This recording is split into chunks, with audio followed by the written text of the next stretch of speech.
Começa agora. Programa Conviver.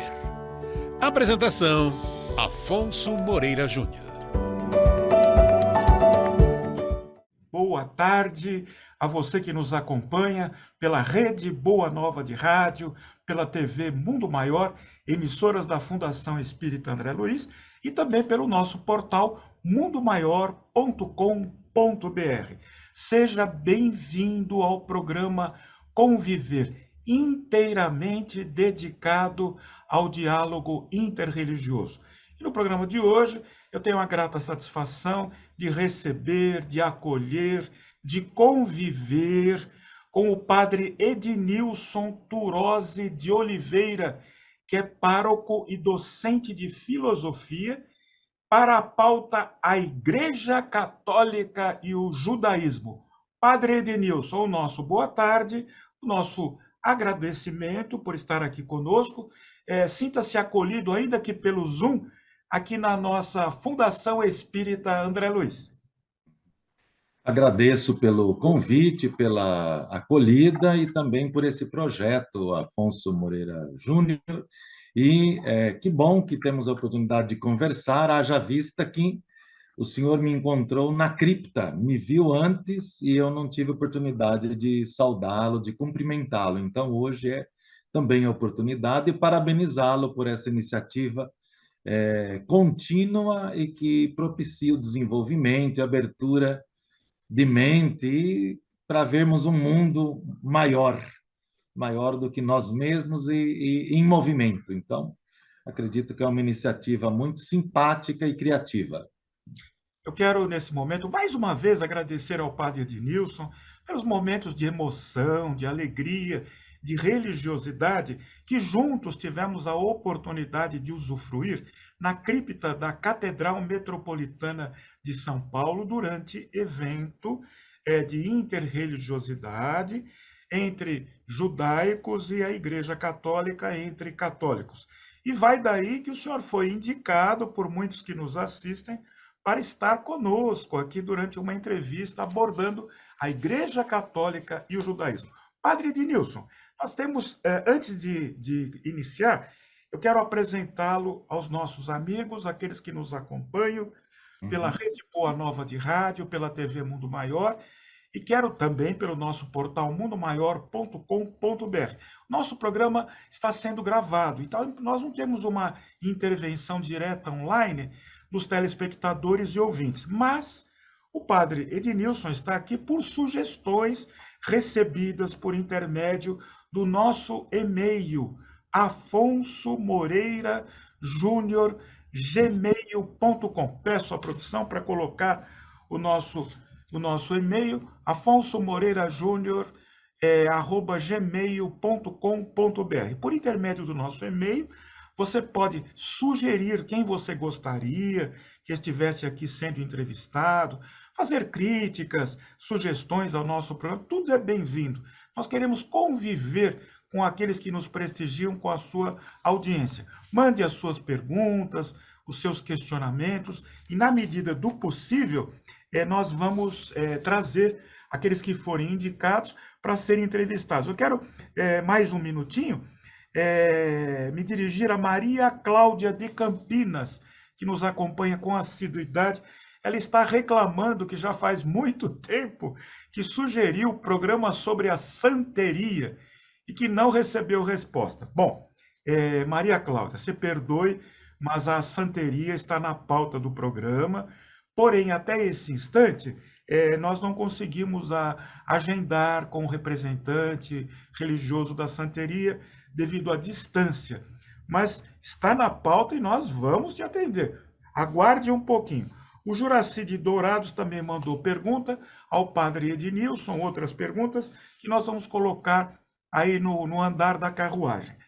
Nosso companheiro padre Ednilson Turozzi de Oliveira é graduado em filosofia pela Pontifícia Universidade Católica do Paraná.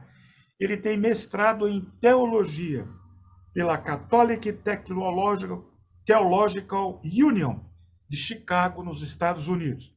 Ele tem doutorado e pós-doutorado em Ciência da Religião, pela Universidade Federal de Juiz de Fora, e especialmente dedicado à filosofia da religião.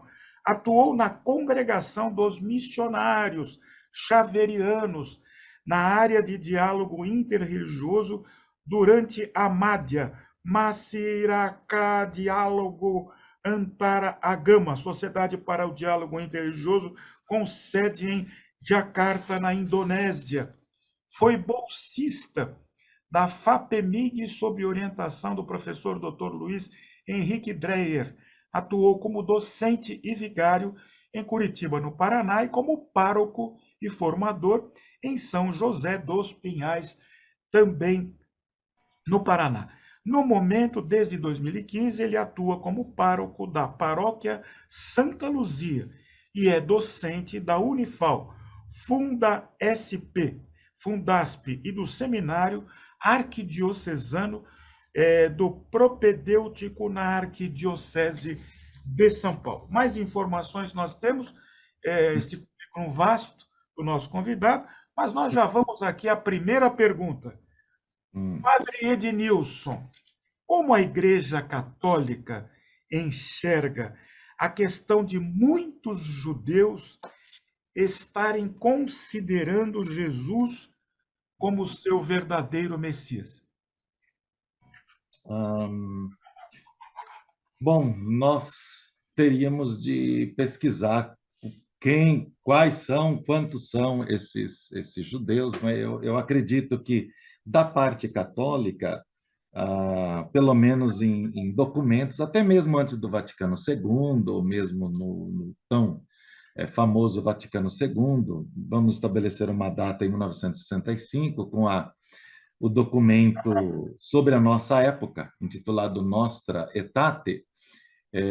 Ali há uma proposta de diálogo em vários âmbitos.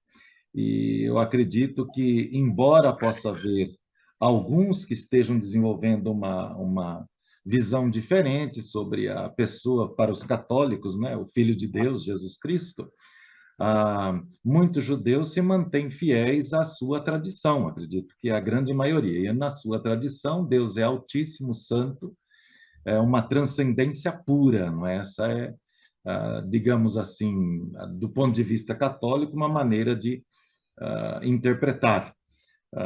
Eu acredito que tanto de um lado como do outro existe uma abertura de acolhimento e de pessoas interessadas em conhecer e pessoas interessadas em dialogar. Então, acredito que da parte católica essa oficialmente, inclusive há departamentos no próprio Vaticano que lidam com essa questão de a permanência na religião de origem, né, tanto os católicos quanto os judeus, e a partir dali poder dialogarmos. Então, eu diria, da parte do diálogo, mais do que uma questão de fazer com que a outra pessoa possa aderir à minha religião, é uma questão de aceitação, contribuição, conhecimento e aprofundamento.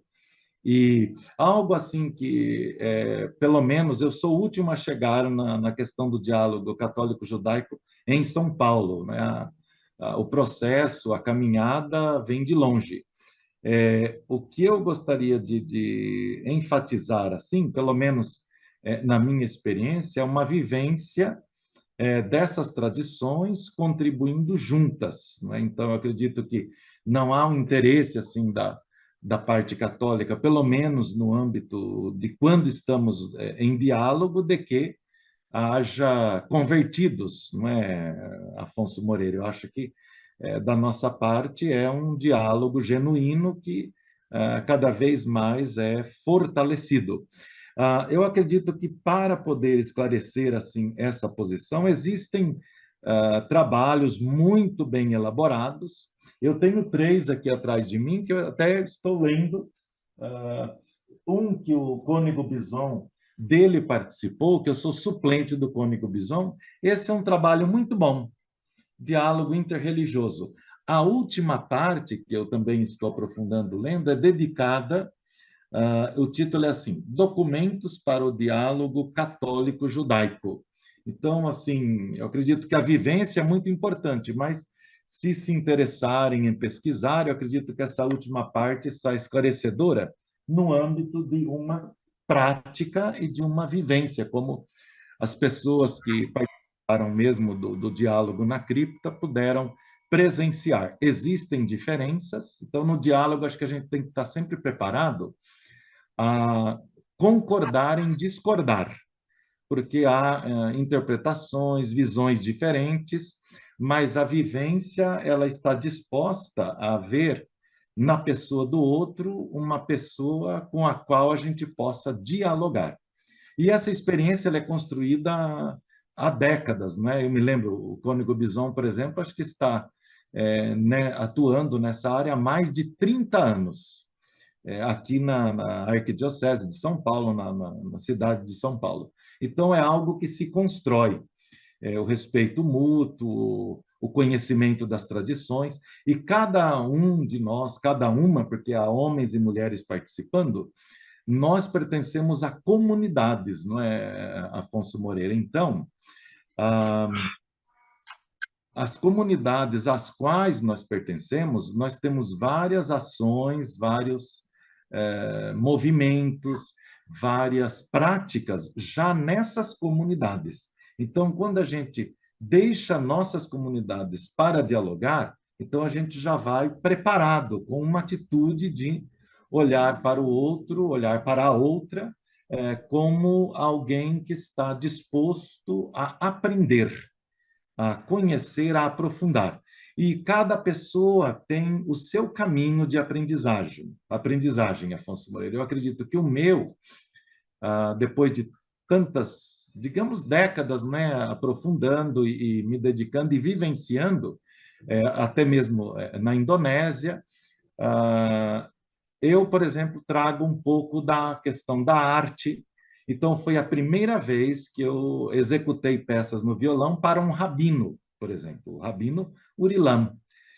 Eu fui lá à sua sinagoga, a sinagoga onde ele atua, fui lá para nós ensaiarmos. E eu achei isso muito enriquecedor, tanto para mim quanto para ele. E depois a questão é, estou, lógico, mais acostumado com a música ocidental. Então, os músicos da sinagoga do Rabino Urilam que me sugeriram acordes, cadências. Então, eu achei tudo isso muito interessante. Aí a gente se reuniu de novo para treinar. Então, acho que no diálogo, de alguma maneira, a gente vai descobrindo caminhos. O meu caminho foi esse. Muito bem. Padre Nilson, diz para mim aqui, o senhor nasceu em... O senhor Eu sou paranaense. Sou paranaense. Do norte do Paraná, região de Londrina. Sim. Londrina. Pois é. O senhor é paranaense da região de Londrina. Me diz uma coisa, Padre Denilson, como é que o senhor foi parar na Indonésia? Conta essa história. Era um trabalho que a gente chama na tradição católica vocacional dos missionários xaverianos, e eu pertencia à congregação deles por várias décadas. Então, eu entrei no seminário, e os xaverianos, eles, a princípio, nasceram para a Ásia. O fundador, várias congregações no final do século XIX, para a Ásia. Então, por isso, depois da minha formação nos Estados Unidos, a gente geralmente podia escolher 3 países para atuar na área da missão, na área do diálogo interreligioso, e um deles foi a Indonésia. Então, o meu envio foi para a Indonésia, e lá eu permaneci por 5 anos. Depois tem os caminhos que a gente segue, aí eu deixei os missionários xaverianos, depois do meu doutorado e pós-doutorado, e pedi ao cardeal Dom Odilo para me incardinar na Arquidiocese de São Paulo, porque eu estava pertencendo ao clero de São José dos Pinhais, sul do Paraná. E o Dom Odilo me aceitou, então, recentemente, eu pertenço ao clero de arquidiocesano. Mas foram os caminhos, né, Afonso Moreira? Acho que na nossa vida tem tantos caminhos. Então, são os caminhos que vão se abrindo, eu acredito que você utilizou um termo muito importante, que é uma vivência. Eu gosto muito da palavra vivência, né? Espiritualidade. Então, eu acredito que nós temos de estar, ou estamos sintonizados com para os católicos, com a Santíssima Trindade, com a iluminação que dali vem, e os caminhos vão se abrindo, depende muito da liberdade interior da pessoa, então é vida, né, Afonso Moreira? Eu acredito que é vida. E a vida possui muitos caminhos, e eu, desde cedo, desde criança, decidi que a espiritualidade é muito importante para a minha vida, desde os 9 anos. Como Muito, criança muito. católica, claro, era mais a questão de Nossa Senhora Aparecida, Nossa Senhora da Conceição Aparecida, mas eu tive acesso a vários caminhos que se abriram. Espero que continuem se abrindo, Afonso Moreira. Eu tenho certeza disso. O padre Ednilson, o senhor mencionou o cônego José Bison. Eu faço aqui um parêntese, para quem não o conhece, o cônego José Bison, ele está à frente da Casa da Reconciliação de São Paulo. Ele é o Muito diretor, obrigado. ele é o dirigente. A Casa da Reconciliação é o braço direito da Igreja Católica Apostólica Romana para estabelecer o diálogo interreligioso, não apenas com os judeus, mas com os religiosos em geral.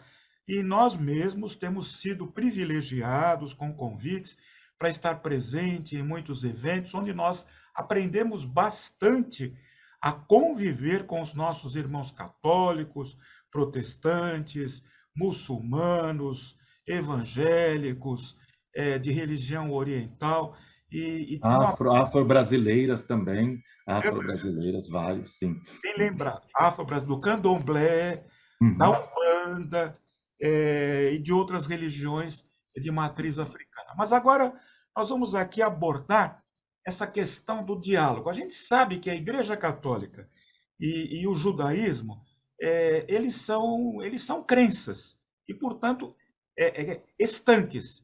Uma crença não conversa com a outra crença. O que nós observamos é a conversa dos religiosos, dos praticantes dessas crenças, que vão estabelecer, como o senhor bem colocou aqui, esse diálogo, esse encontro de aprendizado. Eu queria saber do senhor, efetivamente, do que se trata esse diálogo interreligioso entre católicos e judeus, porque é uma grande conquista. O Sim.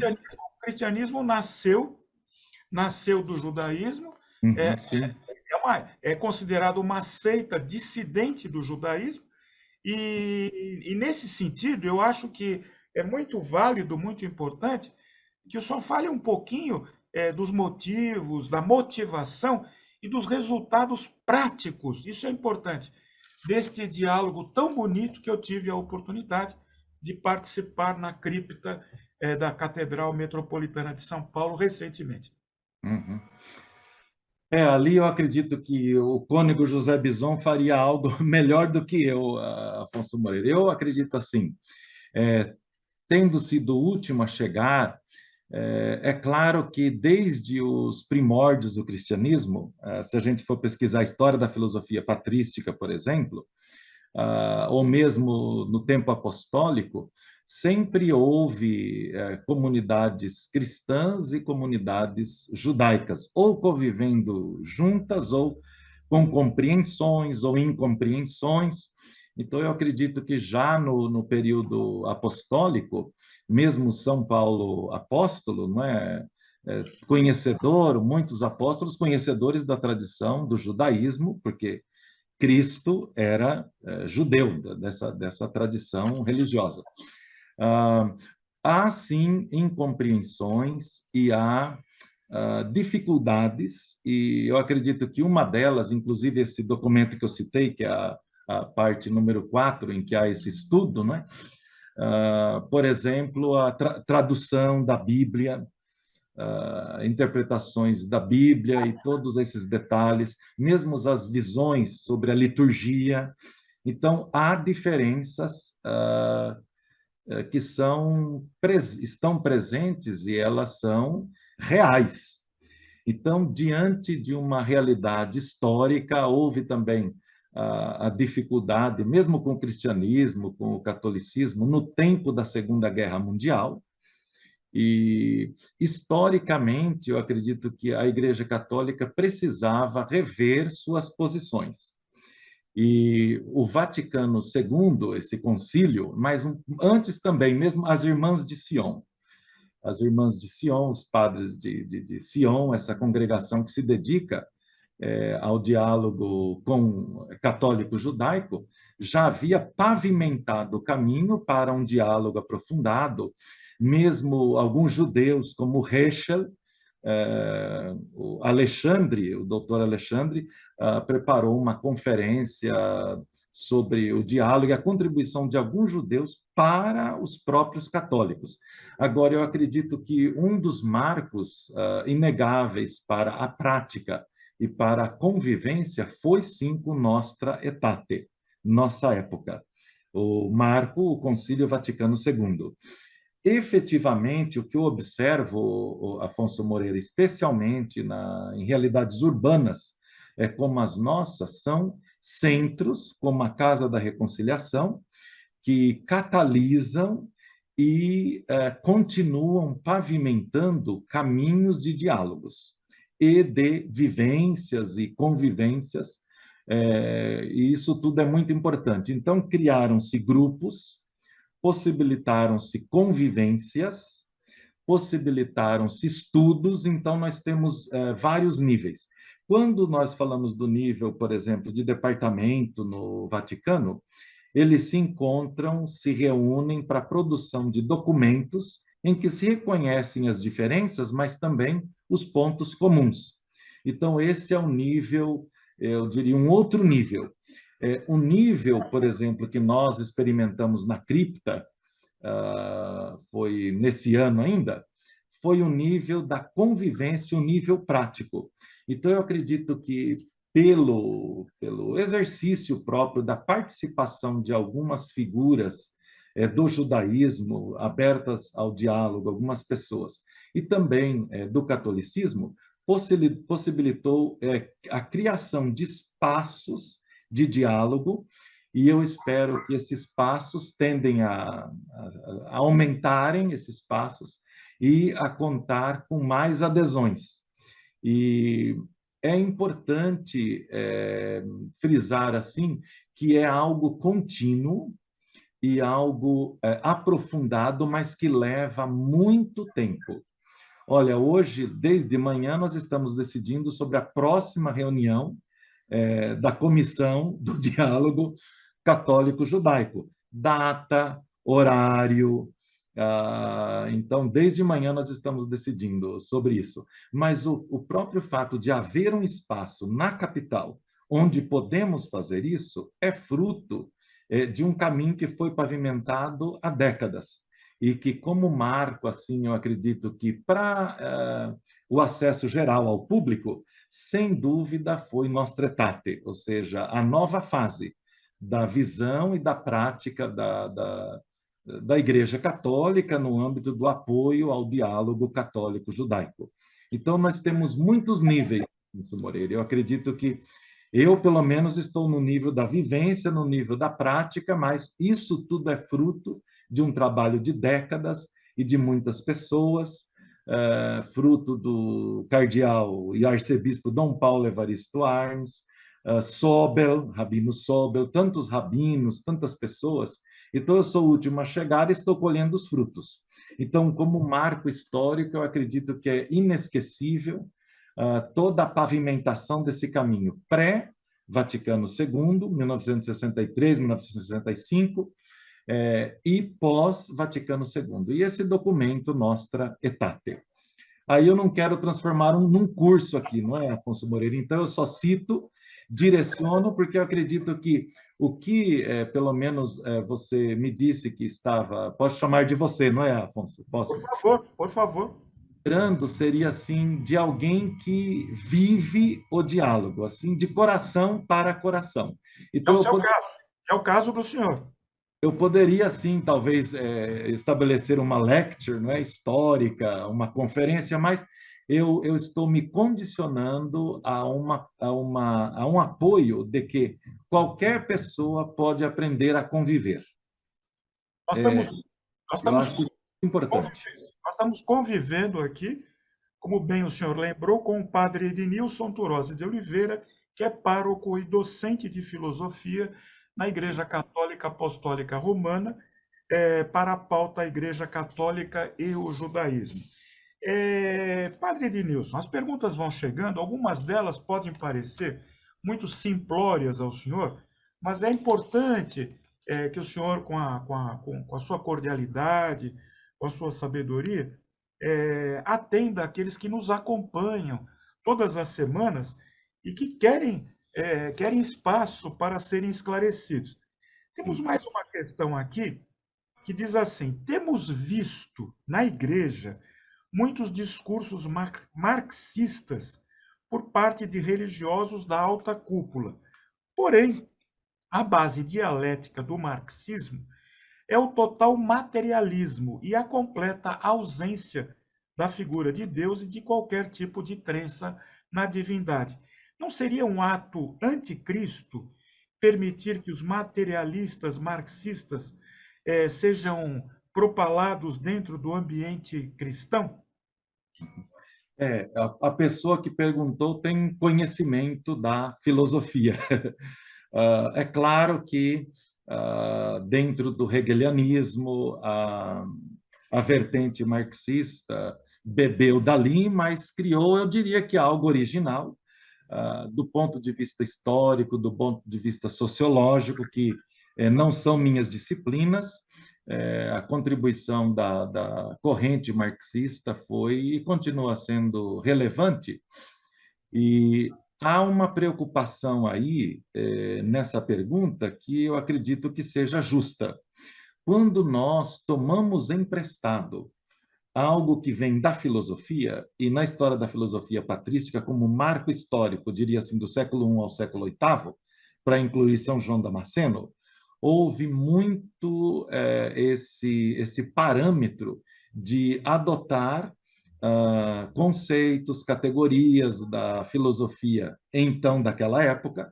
E eu acredito que no Ocidente, ou para a tradição ocidental, Santo Agostinho foi um mestre dessa adaptação ou readaptação a partir de Plotino, Porfírio, do neoplatonismo, ou mesmo Cícero, que ele leu o livro Hortêncio. Então, quando se empresta alguma categoria da filosofia, eu concordo com essa observação. Há que se tomar cuidado, porque a filosofia nos brinda com conceitos. Quais conceitos nós vamos tomar emprestados, quais deles, para podermos esclarecer algum ponto nessa época na qual nós estamos vivendo.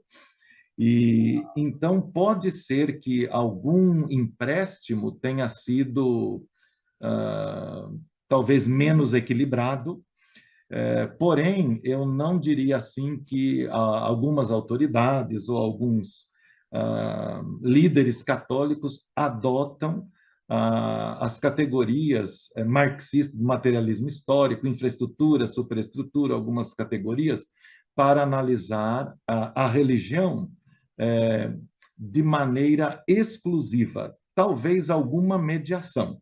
Agora, é claro que eu pelo menos não li, nós estamos lendo até um livro de espiritualidade para os presbíteros, que foi escrito por um bispo, e ele utiliza a palavra mediação, que é uma das categorias da tradição marxista, mediação histórica, tantas mediações de conflitos. Porém, quando eu observei que quando ele fala da pessoa de Jesus Cristo, por exemplo, ele não vai aplicar essa categoria da mediação. Aí, então, ele aplica e faz uma diferenciação no momento de aplicar essa perspectiva para o crescimento de um diálogo sobre espiritualidade presbiteral. Então, eu teria de ouvir quais são esses líderes que não fazem essa referência e não fazem esse esclarecimento, porque é muito importante.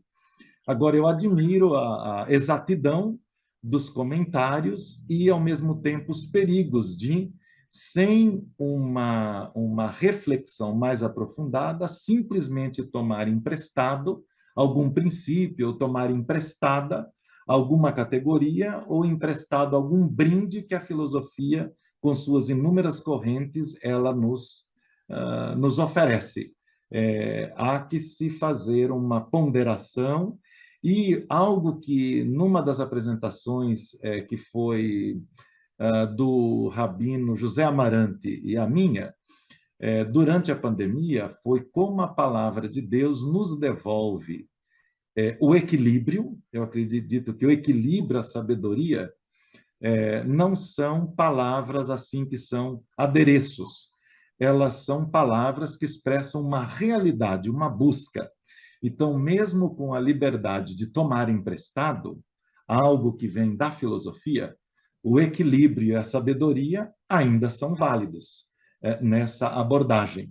Eu não tenho o livro aqui, eu me esqueci do nome do... Nós estamos começando a estudar esse da espiritualidade presbiteral, tem ali perto aqui, então nós estamos estudando e lendo, mas eu me lembro que ele utilizou a categoria da mediação, mas não como sendo válida para todos os momentos e todas as espiritualidades. Então, eu acredito, Moreira, que o que está sendo dito em tudo o que a gente toma emprestado e que não tem a ver necessariamente com o âmbito do mistério, da adoção do mistério, tem de ser feito com equilíbrio, com clareza e com sabedoria. Eu acredito que essa, mais do que uma norma, é um modus vivendi, é uma maneira de viver. Alguns estão já mais equilibrados e mais sábios, algumas pessoas, algumas mulheres também, alguns homens também, mas acho que alguns têm que crescer mais nesse âmbito aí. Então, se trata de ter a paciência, né? A paciência histórica. Porém, eu estou de acordo com a observação que ele fez. Como a gente pode fazer esse exercício de tomar emprestada uma categoria filosófica que aparentemente é antirreligiosa, que é uma pergunta da minha área, da filosofia da religião, de tomar emprestada essa categoria aqui, a princípio, a priori, prima facie, à primeira vista, ela é antirreligiosa, e eu utilizar para um discurso religioso. Resposta: muito equilíbrio, muita sabedoria nessa hora aí. Muito importante esse seu esclarecimento, e eu agradeço aqui em nome de todos. Padre Ednilson, o senhor acredita que o retorno de Jesus, a chamada volta de Jesus, será realmente um retorno físico? Ou seja, Jesus vai voltar como um ser humano, ou esse retorno é apenas uma figura simbólica, uma alegoria histórico-religiosa? Bom, também é um dos temas que apareceram e aparecem, né, antigamente na história da filosofia patrística, a recapitulação em Cristo. Recapitulou todas as coisas, reconciliou todas as coisas nele mesmo. Apocatástasis. Para nós, católicos, a segunda vinda é uma realidade. Uma vez tendo ele ressuscitado, não será, mesmo porque há testemunhos, não é? Maria Madalena, suas discípulas, não o reconheceram logo à primeira vista, porque já era um corpo ressuscitado e glorificado. Porque vocês se lembram que para os católicos o tema da ressurreição é muito caro, é muito querido. Não porque nós ressuscitamos, se bem que desde o batismo começamos com uma vida nova, mas porque o próprio Cristo ressuscitou. Então, mesmo durante a celebração eucarística, que a gente chama a celebração da missa, após o Pai Nosso, sempre se relembra de que estamos esperando a segunda vinda. E a segunda vinda será o juízo final, chamado, será o julgamento. E aí há alguns critérios, mesmo em Mateus 25, em que parâmetros seremos julgados, mas é o Cristo glorificado, ressuscitado. Não é aquele Cristo histórico que nós temos registro, mesmo porque para nós, católicos, cristãos, Cristo ressuscitou. Por isso, o domingo, não é? O dia da ressurreição, Dies Domini, o dia do Senhor. Sim, os católicos esperam a segunda vinda. Muito bem. Padre Ednilson, como eu disse, as perguntas chegaram, precisam ser respondidas, e o senhor, naturalmente, com a sua sabedoria, com o seu acolhimento, com esse seu empenho no diálogo interreligioso, tem sempre uma resposta inteligente para essas questões que afligem muitas pessoas. Por exemplo, o Juraci de Dourados, que acompanha o nosso, diz que acompanha o nosso programa desde o primeiro programa, que nós começamos com o representante muçulmano, ele diz assim, ele faz muitos elogios ao programa, ao senhor também, ao diálogo interreligioso entre judeus e católicos, ele diz que é uma conquista, como é uma mensagem muito grande, eu estou resumindo para chegar aqui finalmente, mas ele termina com um mas, e que é para o senhor, ele diz assim, mas, não foram os judeus que condenaram Jesus? Aí já é uma questão teológica mais complexa, mesmo porque eles estavam sob o Império Romano. Sob o Império Romano. Então, alguma referência à história da Roma antiga, como o Império Romano operava, o modus operandi do Império Romano, foi muito complexa a condenação à cruz de Jesus Cristo. Foi muito complexa e acredito que alguns judeus, sim, participaram. E depois, como assim, de um modo simples, não é? E tranquilo, eu sempre estabeleço esse marco histórico porque eu nasci em 1965, então é mais fácil me lembrar do Concílio Vaticano II, mas quando os católicos fazem a experiência da paixão, morte e ressurreição de nosso Senhor Jesus Cristo, especialmente na Semana Santa, nós temos a Sexta-feira da Paixão de nosso Senhor Jesus Cristo, a Sexta-feira Santa, a paixão e morte. E logo após a proclamação dessa leitura, que não é missa, lá, a Sexta-feira da Paixão é o único dia em que não há missa. Então, geralmente é um diácono ou leigo, proclama, auxilia o sacerdote. Logo após existem preces, que são orações que a gente pede ao Deus Altíssimo. Dentre elas está uma prece pelos judeus. Deus. Dentre essas orações, tem uma. Então, e foi uma pergunta pertinente, Afonso, e o fato de o senhor ter trazido essa pergunta é muito pertinente e relevante, porque no diálogo católico-judaico há essa necessidade de se conhecer a liturgia, não é? Então, é uma pergunta muito... Parece que ele está dentro do diálogo católico-judaico.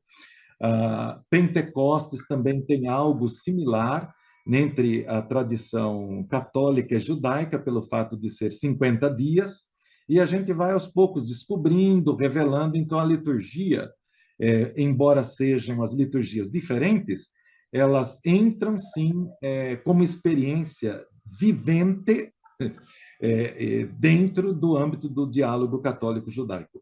Então, mais do que uma avaliação negativa sobre todos os elementos, todas as pessoas que participaram da condenação de Cristo, há essa oração pelos judeus, e sabemos que alguns participaram do processo de condenação, né, do processo de condenação. Lembramos muito bem de Pilatos também, e de tantas atitudes ali. Cada evangelista tem uma versão, uma perspectiva sobre esse momento da paixão, morte e ressurreição de nosso Senhor Jesus Cristo. Mas já há esta oração pelos judeus. Então, como dialogar com um grupo participou da condenação de Jesus? Bom, primeiro, estamos falando de épocas diferentes. Algo que aconteceu lá e algo que nós estamos vivendo hoje, no atual. Embora a história a gente não possa apagar com a borracha, e eu acredito que ali, inclusive, muitos judeus competentes são historiadores, brilhantes. Eu não vou ousar pronunciar nomes aqui, mas acredito que tantas faculdades aqui federais, estaduais, mesmo USP, hoje há historiadores judeus famosíssimos, brilhantes. Então, não se trata de apagar a história. E mesmo porque Jesus, naquele tempo da sua condenação, na cruz, ele perdoou. Ele perdoou. E para nós católicos, ele é e sempre será um modelo. Mesmo porque São Pedro, diante da pergunta de Jesus, reconheceu: tu és o Messias, o Filho do Deus vivo. Então, para nós, Jesus sempre vai ser o Mestre, Senhor e Salvador, Filho do Deus vivo, não é? Enquanto expressão de fé, mesmo incapazes que somos de compreender o mistério em sua totalidade. Mas mesmo naquele tempo, Jesus perdoou as pessoas que o condenaram. E toda aquele caminho de condenação, só Deus poderia transformar todo o mal em bem, em salvação. Então, a cruz, que era a morte, é vida nova e um âmbito salvífico para nós. Então, tendo participado ou não, sabendo do perdão, ou inconsciente, sabendo do perdão, o que acontece é que o Mestre e Salvador perdoou.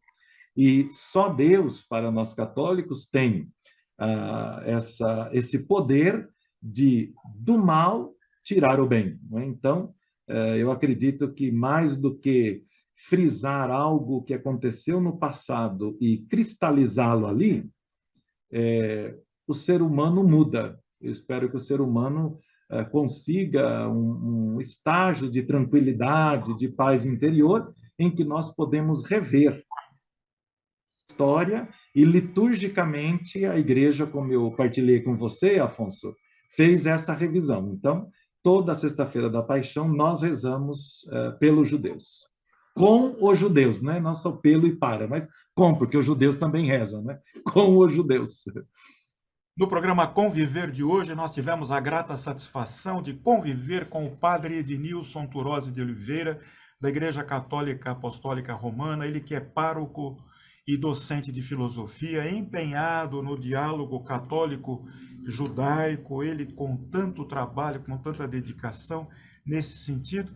Quero agradecer nesse instante também a produção do programa, Fábio Bettinassi, diretamente de Araxá, Minas Gerais, Alex Monteiro, aqui do Bom Retiro, São Paulo, no apoio à produção, Regina Prata, na divulgação, Silvana Zandomene, nos trabalhos técnicos, Rogério Palma e Jefferson Carvalho, na edição, Edi Pontes, na supervisão, Júlio Sena. Para as suas despedidas, Padre Ednilson, eu passo a palavra. Não sou muito bom em programas de televisão, Afonso Moreira, então eu peço desculpas pelo meu limite, pelos meus limites, e ao mesmo tempo eu acredito que, embora eu tenha limites na hora da apresentação, me marcou a experiência do seu convite, um convite acolhedor, tranquilo. Então eu fiz mais assim passei por essa experiência em consideração ao seu trabalho, à sua missão, muito apreciado esse trabalho, inclusive pelo cônego José Bison. E tantos outros da tradição do judaísmo e das outras religiões que têm contato, diálogo com você e com essa missão de divulgação da experiência alegre, da experiência entusiasmante e esperançosa que é conviver. A vivência, a convivência, tantos caminhos se abrem e nós somos enriquecidos e sentimos que estamos desenvolvendo. Então, eu devolvo com a expressão de gratidão e pedindo muita paz, muita bênção, tranquilidade e iluminação do nosso espírito para podermos continuar aprendendo. E nós aprendemos muito com o senhor, Padre Ednilson. E olha, eu quero fazer um pedido ao senhor. Posso? Vou fazer Vou fazer publicamente aqui, que nós sejamos aí, ou estejamos entre os primeiros a divulgar o próximo evento promovido pela Igreja Católica, pela comunidade judaica, nesse diálogo interreligioso tão bonito, onde, inclusive, o senhor apresenta-se musicalmente, mas que não deu tempo aqui, passou tão depressa o programa, não deu tempo de a gente abordar. Nosso muito obrigado, eu peço a Deus que o abençoe com bastante saúde, para que o senhor possa prosseguir a sua jornada de luz. Eu sou paz, eu sou luz, eu sou saúde. Até o próximo programa e Padre Ednilson, até a próxima oportunidade e mais uma vez, muito obrigado, Deus lhe pague.